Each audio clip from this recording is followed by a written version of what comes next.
So if you're struggling with how to draw realistic, I'm going to show you 4 different types of line drawing, going from the most graphic and flat to the most 3D. So we're going to do outline, contour line, cross contour line, and cross hatching in this video.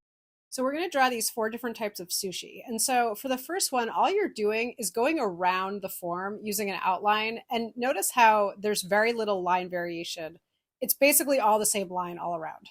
This is important to understand because this is going to give you your flattest, most graphic type of line. And so here I'm just filling in this one section using the 0.8 micron pen. And that creates some nice contrast between the graphic look of the sushi and that piece of seaweed that's wrapping around the sushi. Okay, so now we're going to contrast this with a contour line. And so for a contour line, the main difference is that it's still an outer outline to show the form, but notice how there's more line variation, right? So there's different speeds of line and there's different weights of line. So what that does is it makes it actually look a little bit more 3D. So if you contrast the contour line one with the outline one, you just notice that it looks different and it has a little bit more of a 3D sense. So it's still not as 3D as like the cross contour and the cross hatching ones are going to be, but it's starting to get a little bit more realistic, a little bit more three-dimensional. And since you're using different weights and types of line, it gives you more of an opportunity to show kind of some of like the imperfections in the sushi that make it look realistic. So whereas the outline, you're kind of simplifying everything, the contour line gives you a little bit more variation. And you can add a few little hatches just to show the texture of the rice.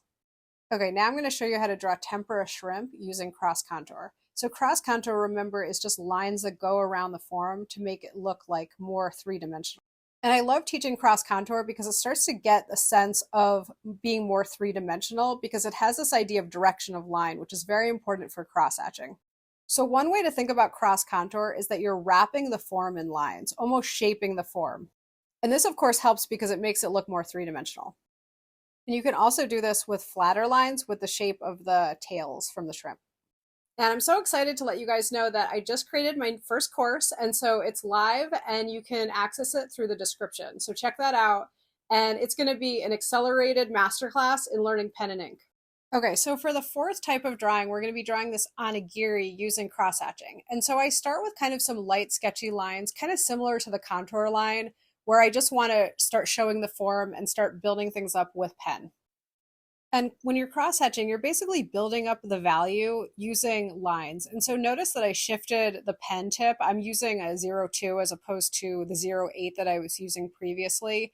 The nice thing about that is it kind of builds up a little bit slower than if you're using the 0.8. So you can try different pens and see the type of marks that you get and the differences.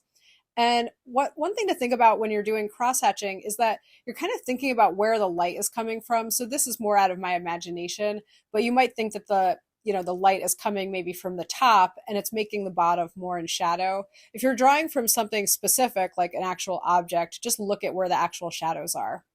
One thing that I always try to achieve when I do cross-hatching is having somewhat of a value scale, which means basically going from very dark to mid-tone to light and having those different types of variations. So just on the side here, you notice that I made this little very quick value scale just to show you what I mean by that.